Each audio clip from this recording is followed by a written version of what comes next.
This is episode number 164 of the Middle Country Public Library podcast. Hello and welcome. I'm Sal DiVincenzo, joined as usual by my fabulous colleagues, Sarah Fade. Hi. And Nicole Rambo. Hello. And even though it is April Fool's Day, we're not going to do anything silly. No.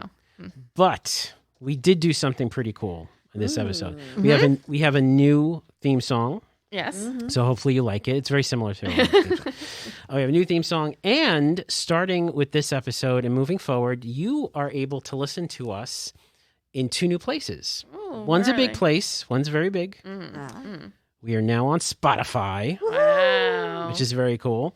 And secondly, we are on the library's YouTube page. Yes. Cool. So you'll be able to listen to us there. When a new episode posts, it'll post there on the site. So if you have YouTube and you just want to kind of like have it running in the background, there's no video right now. It's just the audio of the show, but you can do that there. So so it is April 1st. And again, no funny stuff, no fooling around for this episode. No. But I do have an announcement. I'm retiring today. This is my... I'm being replaced by Mr. Ryan Gosling. Come on in here. Okay, bye, Sal. Yeah, exactly. Good luck. I got pushed out very quickly there. No, so it is April Fool's Day, but it is April, which is amazing. It is. We got through March Part 2. March 2020 Part 2. Right. That's crazy. Yeah, we got through it. But in a little bit of housekeeping here, that the library budget vote is next week. It is April 6th. That is a Tuesday here in our Centereach building, 9:30 a.m. to 9 p.m. For registered voters. Again, library budget vote, come out and vote April 6th, 9:30 a.m. to 9 p.m. in Centereach. So let's jump right into our segment. And Sarah, why don't you go first? So last week we talked about the Oscars, right? Yes. So just to sort of ride that wave, I just want to talk about Kanopy. You know, we did have, there was a glitch, but Kanopy is back for us. So, Back. Kanopy is back. So I just wanted to talk about what exactly is Kanopy. It's a free service that we provide for all our patrons with a valid Middle Country card. And this is from the Kanopy themselves, about them. So Kanopy's own words. Yes, I'm From the mouth of Kanopy. from the mouth of Kanopy. The films that truly resonate with us do more than just entertain. They inspire us, enrich us, and challenge our perspectives. Kanopy ensures that these films reach viewers around the world. They stream thoughtful entertainment to your preferred device with no fees and no commercials by partnering with public libraries and universities like us. Everyone from film scholars to casual viewers will discover remarkable and enriching films on Kanopy. You just log in with your library membership and enjoy the diverse catalog with new titles added every month. At Kanopy, they believe in the power of film to bridge cultural boundaries and bring people together. So just so when you log in, just so you know, they have like little themes and you can actually do a search by title and stuff like that. But, you know, it's just some of the groupings that they have. They have like PBS documentaries, which include Nova and Masterpiece Theater. Oh, man. So if you're into animals or if you're into nature or science, a lot of science stuff, history, arts and theater, etc. They have a lot of PBS shows, which is really nice. And you just stream it, if you have Roku or Fire Stick or whatever. Apple TV. You can download the Kanopy app and then just watch it on your TV, phone or, tablet. Family movies, they have a whole nice selection, but what's really nice about that is that they have older stuff that might not be available anymore anywhere. That was maybe on VHS, but they don't have it on DVD, which happens a lot. So just so you know, they have some stuff like Harriet the Spy. Remember Harriet the Spy? Where the Red Fern Grows, which I talked about as one of my favorite books that made me cry as a young girl. What about the movie? I didn't watch it because it was too much as a book. I see. Yeah, but it is a classic. They have the that Yellow Dog movie. You know that Yellow Dog movie? Old Yeller? No. Oh, like what? No, something else. But anyway, they have a lot of old classic children's movies. So, and it's like 80s, 70s, 80s. They have a lot of independent films, which, as you can tell from their description, they're really into independent films and documentaries.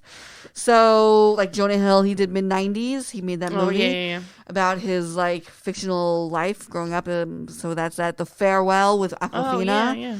So they also have an Oscar theme. Mm-hmm. There's nothing from this year's, obviously, because it's still Yeah. on those streaming services. Yes. Right. But past Oscar winners, you can check that out. And of course, like the documentaries, which include American and foreign documentaries. So there's a lot of good stuff there and it's from children's to adults, to families. So it's a great free service that we have that people can use, and they have a lot of new movies, old movies, and it's popular movies too. So it's definitely something our patrons should check out because it's a great service. Yeah. And it's not, like you said, it is popular stuff. It isn't, there are, Obscure, there are some Right. streaming services that are quote unquote free that have like obscure Yeah. B, C, D rated kind of movies. But this is legit. Definitely legit. Yeah, no. Great. Well, thank you, Sarah. Sure. We got to check that out. Maybe we'll do the Fern movie for a movie chat. No? Terrible. He's gonna cry. That is like the worst. He saves up his money in a can for these two puppies, and then it's not a spoiler alert because everyone's read it, right? Everyone's read it. No, I I haven't. haven't read it. No. What? No. See, that's why maybe we have to do that. No? If it has animals, I'm not I interested. can't. Okay, well, I'm just gonna tell you. So then these are hunting dogs, right? Mm-hmm. And then they give their lives up to save the boy, and then one of the dogs gives his life to save his sister, Oh, and it was so. yeah. Just thinking Okay. about it is making me tear up. Terrible, terrible. No, thank you. All right. Heartbreaking. So that sounds like our The next love of a movie chat. dog. No, okay. All right. Very good. Thank you, Sarah. You're welcome. Sorry, spoiler alert for where the word So, fern yes, grows. Is there a red fern in there or no? Yes, well, there's a there's a Native American folklore tale about a red okay. fern, and it's supposed to grow in a certain spot, and then he buried his pups, and then And the red fern grew. because Oh, yeah, I saw that coming from a mile away. yeah. But it's and then he was an artist. Little boy's an artist, and he drew a picture of the ferns, but he my put goodness. the puppies' faces. Oh my goodness. No, Yeah. thank you. No. Yeah. All right. Terrible, terrible. Okay, Nicole, do you have Yeah. something happier to talk about today? No. Okay. Well, it is April and the weather is getting nicer, so it means you'll be doing a lot more outdoor activities. Hopefully, you'll be able to. Like I did recently. Yes. I went bike riding Yes. and I flew right off. I did. I fell off my bike. And We all signed her cast. luckily I didn't break anything. Just got a bit of road rash. But it is always nice to freshen up on your bicycle safety tips because sometimes we can forget. So, But you fell over in your driveway though. I might as well I'm have just been. I kidding. might as well have been. I'm kidding. I was luckily, I was actually out where Grumman. They have the parks now where Grumman is out east. Oh, okay. Right across from the Calverton Oh, cemetery. so you were out by me. Yeah. Was that all the ambulances I saw? And it's really nice. It's nicely paved. Yeah, it's a it is, really, yeah. really nice trail. Are dogs allowed? Yes. Yeah. There's a lot of dogs. There's a dog park there. There's a dog park, but they're also allowed on like the trail too. I rode past a bunch of dogs. It was very nice. And there was enough people that someone did help me, which is very nice. Okay, good. But not too many people where anyone saw me actually fall. So it was perfect timing on my part. I didn't want anyone to see me fall on my bike. Ooh. Anyway, so that's one tip I guess you could say is like if there are nice paved trails near you to get off of the road, because anytime you're not around cars is probably safer. Sure. But so the New York Department of Transportation, they have some pages on their website that go over bike safety. One is obviously obey traffic signs and signals. You are basically like they treat you as if you're driving a car, like you are operating like a vehicle. So any rules that apply to cars will apply to you as well. Always wear your helmet. I did have a helmet on. Bicyclists 14 years old and younger. So anyone 14 and younger are required by law to wear a helmet. And obviously it is encouraged for any age to wear a helmet. And especially if we're doing like a family ride, you gotta want to, mimic positive behavior. So, if everyone, the whole family wears a helmet, the kid won't feel like, oh, why do I have to wear a helmet? And the older kids aren't wearing a helmet, right? We're all wearing helmets as a family. So I think that's really important. You always ride with traffic, not against traffic. Don't pass on the right.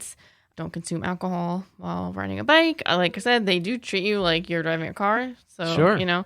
Dress appropriately. Make sure that you, like, things won't get and you're stuck in the chain and the wheels and stuff like that. Like if you wear, like, baggy pants or long pants or whatever. So there's some other things there, but I thought those were some good ones. There's also, for children specifically, they kind of note that, like, a child's limitations versus, like, adult, like, they have a narrower field of vision, about 1/3 less than adults. They cannot easily judge a car's speed and distance. So again, if you're riding on the street, assume that if they can see a car, its driver must be able to see them. However, children on a bicycle are easily hidden from view by parked cars and around it, right? They're smaller. They cannot readily tell the direction a sound is coming from. They may be impatient and impulsive. They concentrate on only one thing at a time, and this is likely not to be traffic. So if they see a dog or they see something, they're like going to go towards that and not really be paying attention to what's around them. They have a limited sense of danger. They often mix fantasy and reality. That was probably me the other day. I was going real fast. I was like, wee. So yeah, be careful about that. And then again, they imitate the sometimes poor behavior of other, especially older children and adults. So that's where you're going to want to wear your helmet and, like, obey all the rules and show good behavior. Actually, it's an adult program, but obviously adult can go and you can learn this stuff and teach your kids and stuff like that. But there is a bike safe and walk safe on Long Island program coming up, an online program on Monday, April 26th. So that's something that you might want to look into. Maybe I'll be on there. Yeah. And there's also another web resource called nybc.net. So that's NewYorkBikeCoalition.net. And it was a really nice website. They had a lot of information on there. They have little quizzes that you could take, test your knowledge about the rules of the road and bike safety and all that. So, yeah. So if you guys are headed out in the nice weather, and I will say it was a beautiful ride. Sure. Even after I fell off, it was still very nice. It's a nice thing to do in the nice weather, I think, bike riding. So, yeah, just brush up on your safety when you get out there, because you never know. Do you have a first aid kit in your car? No, I did not. Oh, my goodness. So would you just wrap it up and wrap No, your I arm up? just, I did have a long sleeve shirt on, which was good, because that kind of helped protect it a little bit. It ripped up my shirt, but it didn't get gravel, like all that dirt in it, because that's like what really hurts. So I was lucky I didn't get that. And it actually happened right dead center in my way around this trail. So I had nothing to do. I just had to keep going. Okay. But I was not injured that badly. It wasn't that big of a deal. I was just crying for the rest of the life. No, I'm sure. I didn't cry. It hurt. I'm sure it hurt. Yeah, especially I was not a baby. When your elbow is moving. So it's like you reminded every single time you're moving your elbow, right? Yeah. But the wind like went through it. It was actually kind of like soothing. Oh, okay. Yeah. I was like, oh, this is nice. Very nice. Okay. Yeah, no, it really wasn't that bad. It wasn't that cool. bad. And we could put a picture up on. No, I'm just kidding. Yeah, there will be no picture. A little like trigger warning. Yeah. We'll get flagged. Yeah. All right. Well, thank you, Nicole. Yeah. I hope you feel better. Oh, thanks. So that does it for this episode. If you want to listen to our older episodes or read our show notes, you can visit our website, mcplpodcast.com. It's there that you can comment on our different episodes. So go there, hit the comment button, and then comment there. Or if you have an idea for a future show, or you just want to ask us a question, maybe ask us a reference question that we can talk about on the show, just email us, podcast@mcplibrary.org. So again, thank you for listening. Happy April. Yeah. Happy April Fool's Day. Hopefully you don't get fooled. So for Sarah Fade and Nicole Rambo, I'm Sal DiVincenzo. We'll see you on the next show.